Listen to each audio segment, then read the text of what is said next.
Bah après c'est donc c'est... Oui, je regarde là. Oui, je regarde là. Moi c'est Isa, donc je suis médium énergéticienne depuis CHI, je recommence. Alors je suis désolée, moi quand je suis pas dans la non mais c'est pas grave, tu y as aucun problème. Moi en fait, depuis assez longtemps, ma famille, en tout cas du côté des femmes chez ma mère, il y a toujours eu des femmes qui ont été chez des magnétiseurs. D'ailleurs je me suis brûlée quand j'avais 13 ans, 14 ans. La première chose que ma mère a fait, c'est qu'à l'hôpital, elle a demandé s'il y avait une charmeuse de feu. Et la nana, elle est arrivée, elle m'a charmé le feu, j'avais 13 ans, j'y croyais pas. Enfin, j'avais pas d'avis sur la question, j'étais en train de souffrir. Ma race. Tu fais une vidéo dessus? Ouais, j'en ai parlé sur une vidéo, mais je crois que ça n'a rien à voir, c'est la vidéo sur les poils. Mais je dis que je parle de mes poils, mais parce qu'en effet, je sais plus pourquoi j'avais dit ça, mais c'est pas grave. Bref. De la cire. Ouais, c'était ça, je m'étais épilée à la cire et bref. Et la charmeuse de feu, ça a marché. Et pourtant, j'y croyais pas. Enfin, c'est vrai qu'on pense que la force de l'intention, du mental et tout ça, ça peut venir de là, mais moi, j'y croyais pas. Et je n'ai pas eu mal, je suis restée longtemps à l'hôpital quand même, j'ai eu des séquelles pendant longtemps, des trucs de gaz, machin, bref. Et de toute façon, c'est quelque chose qui pour moi existe, puisque ma mère va chez la guérisseuse pour son zona, ma grand-mère va chez la guérisseuse pour d'autres choses. Enfin, tu vois ce que je veux dire, c'est pas un monde qui m'est inconnu. Et ma soeur, elle a fait du tarot de Marseille depuis qu'elle a 18 ans, elle en fait tous les mois, enfin tu vois, c'est quelque chose qui... Voilà, on est dans ces trucs-là. Moi, en fait, ça faisait un moment que j'avais pas tiré les cartes, je le faisais quand j'étais ado, puis j'ai eu mes enfants, et je pense que voilà, le matériel, la vie de famille m'a un peu rattrapée. Ouais, le quotidien m'a rattrapée. Et je tirais plus les cartes. Et en fait, récemment, j'ai regardé ce DVD, L'intelligence des arbres. En fait, l'intelligence des arbres, ça part de la communication. Comment les arbres communiquent et prennent soin les uns des autres. Alors, il est hyper intéressant, il dit des trucs hyper cool comme le fait que par exemple les champignons, c'est eux qui donnent des informations et qui donnent vachement de nutriments aux arbres, qu'en fait s'il n'y a plus de champignons, bah, genre la forêt n'existe plus. Scientifiquement, il y a eu des expériences qui ont prouvé qu'il y avait des vibrations. Et c'était des scientifiques qui expliquaient que la Terre vibrait au même taux que les arbres. Et en fait, quand j'ai regardé ça, je me suis dit, mais attends, il y a un truc étrange là-dedans, et tous ces trucs-là me sont revenus. Les magnétiseurs, les guérisseurs, les cartes, les machins. Et je me suis dit, en fait, si ça se trouve, on peut ressentir la nature. Tu vois, moi j'adore la nature, j'aime l'écologie, mais quand je regarde des plantes ou des feuilles ou des arbres, je trouve ça beau. Mais je le ressens pas. Enfin, j'ai une émotion, tu vois ce que je veux dire, mais... J'ai pas l'habitude de... Ma maman fait des câlins aux arbres, elle aime les pierres et tout ça, hein, mais je l'ai assez souvent prise pour une folle, hein, j'avoue. C'est mal. C'est moche. Faut pas juger, c'est mal. Et plus j'avance dans la vie, et plus je me dis, putain, mais en fait, il y a quelque chose là-dedans, tu vois, et que... En fait, ce qui est perturbant, c'est que t'as l'impression que le monde autour de toi, n'y croit pas, n'en parle pas, machin. Sauf qu'en fait, plus t'en parles, plus tu te rends compte, comme avec ces oracles, qu'il y en a des tonnes, plus tu te rends compte qu'en fait tout le monde a vécu une expérience un petit peu, je veux pas utiliser le mot paranormal parce que ça fait un peu flipper. Une expérience qu'elle ne peut pas expliquer rationnellement. Oui, c'est ça, un truc de ressenti, exactement. Où oui je fais des câlins aux arbres et oui ça m'apaise, ou tu vois, des choses comme ça. Et je me suis dit, mais c'est sûr, il y a quelque chose, et je veux pas mourir idiote, premièrement, je ne veux pas me couper de sensations que je pourrais avoir avec la nature. Il y a eu des expériences scientifiques qui ont prouvé que quand oui, tu dis à une plante que tu l'aimes et que tu prends soin d'elle, elle pousse plus vite, mieux, et que à l'inverse, si tu l'insultes, elle pousse moins bien, enfin tu vois. Et du coup, j'en suis venue à m'intéresser à tout ça, et je me suis dit, tiens, mais Instagram que j'aime tant a sûrement plein de gens chelous, à qui que je pourrais suivre. J'ai commencé par suivre Héloïse Monchablon qui a le blog Easy Blush, qui est la copine de Aurore, beauté au naturel. Bonheur au naturel. Bonheur au naturel, beauté au naturel. Et je me suis dit, mais en fait, ces meufs ont l'air normales. Est-ce qu'elle tue des chatons le dimanche matin dans la journée? J'allais te poser cette question bientôt.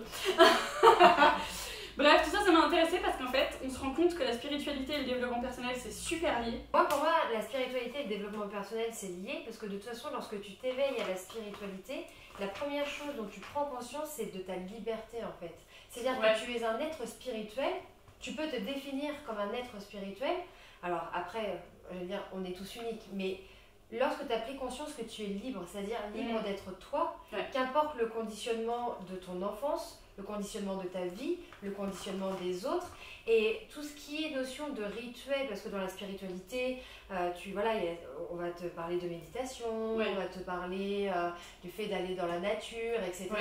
Mais tu n'es pas obligé de le faire, c'est-à-dire que tant que tu es dans le respect de toi-même et des autres, Et tant que tu es dans cette notion de liberté, c'est-à-dire je suis qui je suis et j'avance en lien avec mes convictions et mes valeurs, tu es spirituel. Oui. Et c'est en ça que c'est lié avec le développement personnel. Parce que le développement personnel, au final, c'est la même chose. C'est permettre aux personnes d'être libres. Et je pense qu'aujourd'hui, c'est la plus grande richesse, en fait. Oui, c'est clair. Et tu as réussi ta vie lorsque tu es libre. Oui. Et que en fait, c'est ça, c'est s'apercevoir qu'on a tout en nous. Exactement. Parce qu'en plus, c'est un peu ce qu'on disait aussi, quand tu rentres dans tout ce truc de spiritualité, tu as l'impression qu'il va te falloir des milliards de bois de Palo Santo, de la sauge, beaucoup d'oracles, beaucoup de cailloux, tout ça, nanana. Or, en fait, tu vas facilement chercher à l'extérieur ce qu'en fait tu as à l'intérieur, parce que c'est plus facile de demander de l'aide et c'est plus facile que de se poser. Et puis parfois, c'est bien aussi, bien aussi de demander de l'aide. Non, mais carrément. Mais il n'y a personne qui peut te sauver en fait. C'est ça. Et pour moi, en plus, la spiritualité est en lien avec ce que tu fais et en lien avec l'écologie. Parce que du coup, les gens s'ouvrent donc à leur propre liberté, cassent les anciens codes de conditionnement qui ne leur convenaient pas et surtout ouvrent les yeux sur la vie qu'ils mènent, que ce soit par rapport à eux, mais également par rapport à la planète. Oui, complètement. Et du coup, redécouvrent un lien. Alors, c'est pas du tout pour rentrer dans le jugement que je veux dire ça, mais redécouvre un lien beaucoup plus respectueux. Et du coup, s'ouvre naturellement à tout ce qui est écologie, consommer mieux, parce que le respect va plus loin que soi-même. Donc tout est lié en fait. Non, mais c'est sûr. Et puis se dire que en fait, cet arbre, tu peux lui faire un câlin et tu peux ressentir des choses qui t'envoient. Alors, je pense qu'il y a des gens qui naissent avec beaucoup de ressenti et d'autres non. Mais ça se travaille apparemment. C'est hyper intéressant parce que c'est-à-dire que tu peux regarder des fleurs ou une plante et t'apercevoir que ça va te faire un bien fou si tu prends le temps de l'entendre en fait, de l'écouter et de le ressentir. Non, mais ce qui est ouf dans les arbres, et moi je suis fascinée par les arbres, j'en ai un tatoué dans le dos, c'est que tu te dis que l'arbre il est là depuis 200, 300 ans, tu te dis quel secret il a entendu, quelle personne il a vu, et il est là, il est debout, il est majestueux, il y a du vent, il bouge un petit peu, il se remet droit. Tu vois, c'est une énergie de malade en fait. C'est fou. Bon alors maintenant Isa que tu t'es présenté tout ça, juste un truc sur ton site internet, on peut retrouver tous tes soins que tu proposes, que tu fais à distance. Donc si tu habites à Istanbul, ça marche, ça fonctionne. Tu fais pas du tout de soins présentiels. Alors avant j'en faisais quand j'étais en Normandie, avant qu'il y ait l'incendie de ma maison. D'accord. Pour l'instant je l'ai fait à distance. Je pense que je serais amenée à en refaire par moment en présentiel, mais pour l'instant c'est vrai que du coup je l'ai fait principalement à distance. De toute façon que ce soit en présentiel ou à distance ça fonctionne. Oui. Je fais des soins pour des personnes qui sont au Canada, qui sont en Guadeloupe, donc l'énergie il n'y a pas de distance, on est tous connectés, donc l'énergie il n'y a pas de distance. Et en fait je fais deux types de soins, je fais des soins pas simples, mais je fais des soins en fait basés sur les chakras, où là en fait je vais travailler sur l'énergie actuelle. Et je fais des soins basés sur les vies antérieures, où là du coup je fais des régressions sur les vies antérieures des personnes pour aller chercher des vies ou des mémoires qui du coup enclenchent des répétitions de schémas dans cette vie-là. Et ce qui est assez rigolo entre guillemets, c'est que moi je demande rien à la personne, je lui demande juste en fait d'être calme, je lui envoie un message quand je commence le soin, je lui dis voilà je commence le soin, tu restes calme, je t'envoie le compte rendu après, donc pendant 1 heure. Et en fait, donc je veux pas d'informations parce que je veux pas du coup être... Bien sûr, pas perturbée mais influencée. Oui. Et ce qui est assez fou, et c'est en ça que je crois véritablement à tout ce qui est énergie, vie antérieure, etc. Parce que généralement, et parfois même dans des détails assez loin, du moins assez précis, des personnes peuvent être exactement dans cette vie-là, ce qu'elles ont vécu dans une ancienne vie, tu vois. Ah, c'est ouf. J'avais une cliente, par exemple, je lui avais envoyé un compte rendu, je lui avais dit, dans d'anciennes vies, tu as été nonne, elle a voulu se convertir elle y a pensé. Je lui ai dit qu'elle avait eu un refuge avec des chevaux, etc. Et elle avait un cheval dans cette vie-là qui était tout pour elle.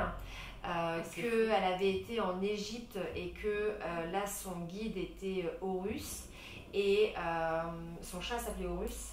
Et le lendemain, c'est un truc de dingue. Et le lendemain, elle allait se tatouer la croix d'Égypte dans le dos. Ah ouais, c'est dingue. Je la connaissais pas.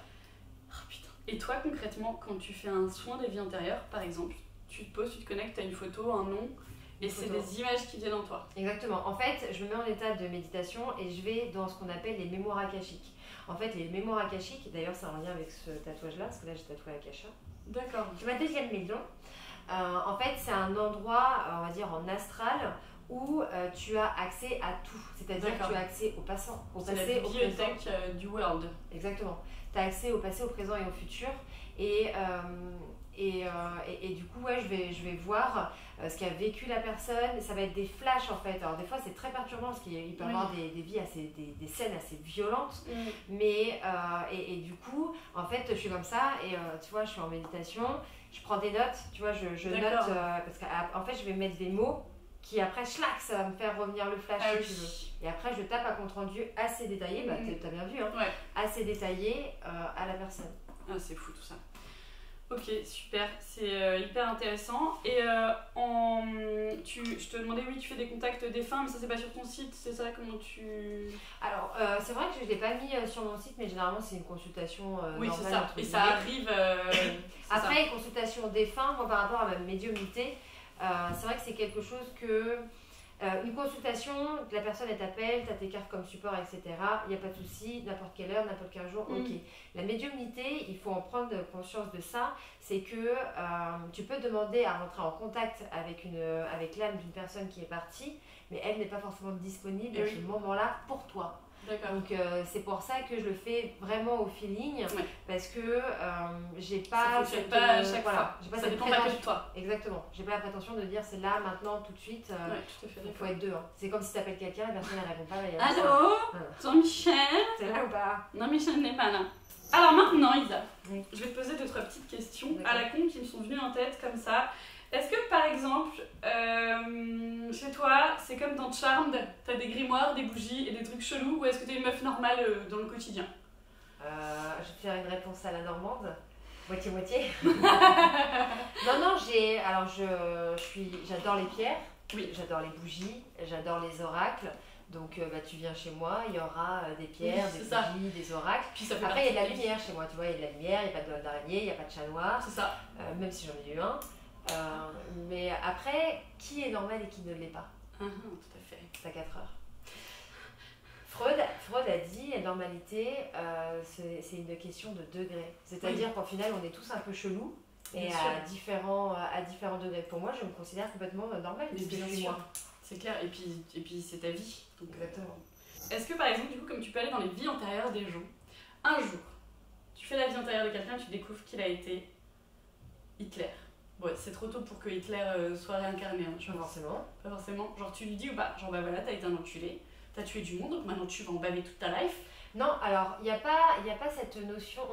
La vie, en fait, elle est faite d'expériences. Et dans tous les cas, on a tous été bourreaux, on a tous été victimes. C'est des expériences de vie en fait. On a tous été méchants. Mais c'est parce que tu expérimentes comme ça. Et en plus, au-delà de ça, parfois tu as deux âmes qui vont passer ce qu'on appelle un contrat d'âme. Toi et moi par exemple, on peut être deux âmes sœurs qui font partie de la même famille d'âmes. Et toi tu as quelque chose d'hyper important à apprendre. Et pour ça, il faut que tu sois dans la souffrance. Parce que malheureusement, l'homme avec un grand H apprend 2 fois plus vite par la souffrance. Donc du coup, dans notre vie, en fait, je vais faire quelque chose qui va te faire vachement de mal sur l'instant T. Mais en fait, ce sera un contrat d'amour entre nos deux âmes. Tu vois ce que je veux dire? Prendre quelque chose et avancer. Quoi. Exactement. Donc, il y a cette notion que, oui, je vois des personnes qui ont tué, qui ont trahi, qui ont menti, etc. Et je leur dis, parce que du coup, elles ont besoin... c'est ça, pour avancer et qu'il n'y a pas de bonne ou de mauvaise personne. Comme il n'y a pas de bonne ou de mauvaise situation, tu vois. Il n'y a pas de bonne ou de mauvaise personne, on est juste des âmes incarnées en cours d'apprentissage. Tout à fait. Très bien, d'accord. Est-ce que quand tu fais pipi, des gens morts te regardent? Non. Bah peut-être, mais entre guillemets, s'ils ne pilent pas le papier pour m'essuyer. Oui, c'est ça. T'es jamais arrivé, genre faire pipi, genre... Non mais mec, qu'est-ce que tu fais là? C'est assez rigolo parce que chez Virginie, une fois j'étais chez elle et je lui ai dit: ah tiens, il y a quelqu'un dans tes toilettes. Non, c'est horrible. J'avais tu fais ça chez maman, je te préviens. Et je suis partie me coucher. Non mais qu'est-ce que tu fais là? Fais-le partir. Mais c'est bon, il est parti. Ah, c'est ouf. Genre, il y a des gens qui peuvent venir, juste salut et ils sont là. Oui, ou ils se montrent à moi à ce moment-là, ou je les capte à ce moment-là. Quand tu poses une question dans ta tête, en étant connecté et en demandant de l'aide, est-ce que tu as toujours une réponse claire, ou est-ce que parfois les gars ils sont pas là et ils ont autre chose à foutre que de te répondre? Alors, tes guides ils sont toujours là pour toi. D'accord. Ça c'est sûr. Après, ça dépend quelle est la question et comment tu la poses, parce que parfois, tu peux avoir l'impression en fait que tu n'as pas la réponse, alors qu'au final, il y a des synchronicités qui arrivent, qu'il faut que tu sois dans cet état un petit peu de doute, de confusion pour pouvoir mieux apprécier ce qui arrive. Quand j'avance au quotidien, c'est déjà chaque matin quand je me lève, je me dis aujourd'hui ça va être une très belle journée, toujours. Et c'est surtout que je ne suis pas dans l'impatience de je dois savoir. En fait, je me dis en temps voulu, il se passera quelque chose. Tu fais confiance. Et je me concentre que sur ce que je peux contrôler. En fait, c'est ça le lâcher prise. C'est-à-dire que chaque matin, c'est je sors mon chien, je vais chez la nourrice et après je travaille, mais je me centre que sur ce que je peux contrôler. Et même si, et par rapport à mes projets, mes attentes, mes besoins, etc., je sais que la vie, de toute façon, c'est mieux que moi quand ça devra arriver. Donc c'est pas que je suis pas dans l'impatience. Je suis pas dans l'impatience, mais je suis pas dans la passivité non plus. Ah non, bien sûr. Tu vois, c'est-à-dire que j'agis, je suis dans la motivation, le dynamisme, etc. Mais tout ce qui est question de timing, etc., c'est pas moi qui décide en fait. Oui, c'est ça. D'accord. Ok. Peux-tu lire dans les pensées des gens?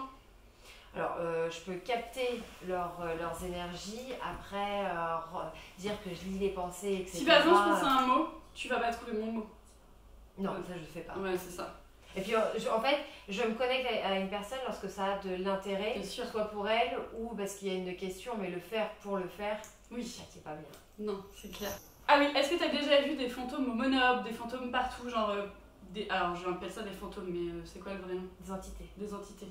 Est-ce que par exemple ça peut t'arriver de voir des entités à n'importe quel moment? Oui. Genre tu vas au marché? Oui. En fait, quand j'avais 20 ans et que je me suis ouverte à ça, au final j'ai été obligée de m'ouvrir à ça parce que je partais, à cette époque-là j'étais téléconseillère, je partais au travail, au coin du rue je voyais quelqu'un et qui disparaissait juste après. Par la fenêtre, pareil. Dans la tu le voyais comme tu me vois? Oui, mais ça durait 2 secondes en fait. Il y a même des moments où je ne pouvais plus me regarder dans le miroir parce que je savais que j'allais voir quelqu'un. C'était, et j'avais rencontré un médium à cette époque-là qui m'avait dit c'est soit vous acceptez vos capacités, soit vous finissez en HP. Merci. T'as pas le choix. Et il m'avait dit vous avez beaucoup de magnétisme en vous. Je lui ai dit ouais, d'accord. Et si j'en veux pas? C'est ça. Et c'est pour ça que je comprends que j'aime maintenant les gens qui se posent des questions parce que j'ai eu ce chemin-là. Et il m'a dit, mais de toute façon, il y a un moment où vous allez devoir décider entre un métier normal et vos capacités. Vous allez choisir vos capacités et vous aiderez des centaines de personnes. Et j'ai rigolé, quoi. J'ai dit limite, remboursez-moi. Et tu vois, au final, 10 ans après, c'est ça. Hein. Mais parce qu'en vrai, c'est pas bien de dire ça, mais c'est pas subir sa médiumnité, mais... Ah si, à 20 ans, je la subissais clairement. Oui, mais c'est ça, t'as pas un choix de ouf. Enfin, c'est dur quand même. Enfin, moi, je sais que par exemple, j'aimerais pas. Enfin, mais aujourd'hui, maintenant, par exemple, maintenant, aujourd'hui, quand j'ai pas envie de ressentir, je ressens rien. Toi, quand parce que tu t'as travaillé. Exactement. Quand je vais en soirée, quand je vais dans un dîner, etc., j'y vais en tant qu'Isa et je coupe, tu vois. À Fougeray, quand je suis allée au château de Fougeray, j'ai dit, je veux bien vous entendre, je veux pas vous voir. Et donc voilà, j'ai entendu, mais j'ai pas vu, mais parce que j'avais pas envie en fait. Et ça t'a pris du temps d'apprendre à faire ça, à te couper? Du temps, c'est de l'expérience. Après, il y a certaines personnes, ça va se faire en 2 jours, d'autres en 2 ans, c'est vraiment personnel en fait. Ouais, d'accord, ça marche. Du coup, il y a des médiums qui peuvent ne pas accepter ça et dire non, je veux pas de ça, je veux pas avoir le. Mais ils coupent. Ouais, c'est ça, c'est possible. Exactement. Parce que ça doit être. Mon papa a coupé par exemple. D'accord. Donc ok, on te donne ça, mais tu peux dire non merci, salut les gars. Non, mais par exemple, j'ai eu aussi des enfants, j'ai reçu énormément d'enfants en soins énergétiques qui du coup font partie des enfants indigo, donc hyper connectés. Et il y a des enfants, avec leur accord à eux, j'ai coupé en leur disant voilà, tu pourras réouvrir dans quelques années. Et d'autres à qui j'ai juste coupé le côté sombre pour n'être connecté qu'à de la lumière. Parce que le souci, c'est que les enfants, ils sont connectés à tout. Donc il y a des enfants qui avaient 7-8 ans et qui étaient en pleurant en disant je t'en supplie, arrête-moi ça, je ne le supporte plus. Donc là, je le fais en lui disant voilà, reviens, dès que tu en as envie, reviens. C'est pas... Et d'autres où c'est simplement mettre une bulle de protection. Parce qu'il y en a d'autres à qui ils aiment bien, c'est pas qu'ils aiment bien, mais ils n'ont pas peur, etc. Et oui, j'ai vu des enfants très malheureux par rapport à ça. Et les parents complètement désemparés. Mais c'est ça, parce que comment tu te rends compte en fait? Les parents, et heureusement, ces enfants ont la chance d'avoir des parents qui sont ouverts d'esprit. Quand tu as ton enfant qui se réveille tout le temps parce qu'il voit ci, il voit ça, ou qu'il disent des choses, etc., il y a un moment, tu peux plus dire, c'est dans sa tête. À l'époque, du coup, ils les enfermaient et ils les emmenaient dans un couvent où ils les tuaient vite fait. C'est sympa chez Marie. Genre, oh non, il est chiant mon enfant, il voit des trucs bizarres, ça m'angoisse. Non mais sinon tu peux avoir souvent le c'est dans ta tête, ça n'existe pas, etc. Mais du coup toi-même tu te dis en fait je suis folle, enfin ça doit être tellement souvent le cas. Des gens qui ont... Des enfants tu parles? Et même des adultes tu vois. Oui, tout à fait. Ça doit être dur. C'est pour ça qu'il faut qu'il y ait beaucoup de travailleurs de lumière parce que ça permet aussi à ceux qui s'éveillent de pouvoir avoir une oreille attentive, sans jugement et sans savoir ce qui se passe. Exactement. De savoir si c'est vrai ou si ils pètent les plombs. Ouais, c'est sûr. Et généralement ils pètent pas les plombs. Ouais, c'est ouf. Bon, bah écoute, c'était super intéressant. Je ne pense pas... Ah oui, je m'étais dit un conseil pour ceux qui s'éveillent à la spiritualité, pour ressentir des choses, mais j'imagine tu diras la méditation et puis croire en nous, quoi. Exactement, être libre, méditer, faire confiance aux signes. Et puis aller voir ma formation quand elle sera en ligne. Grave, c'est clair. Non mais c'est vrai, parce que du coup toi-même, quand t'as ouvert, quand ces capacités-là sont venues à toi, t'as été voir un médium pour comprendre un peu, enfin t'as eu besoin des gens. Non, moi en fait, j'étais assez solitaire dans mon parcours. J'ai pas fait de formation j'ai jamais fait de formation. Mais j'ai appris par les expériences négatives, c'est-à-dire que le pendule, je sais quel est son pouvoir parce que je me suis connectée au bas astral avec le pendule, tu vois. Le Ouija, je sais que également il faut pas faire n'importe quoi parce que je l'ai fait moi-même. En fait, j'ai vraiment été dans l'expérience, mais c'est très fatigant.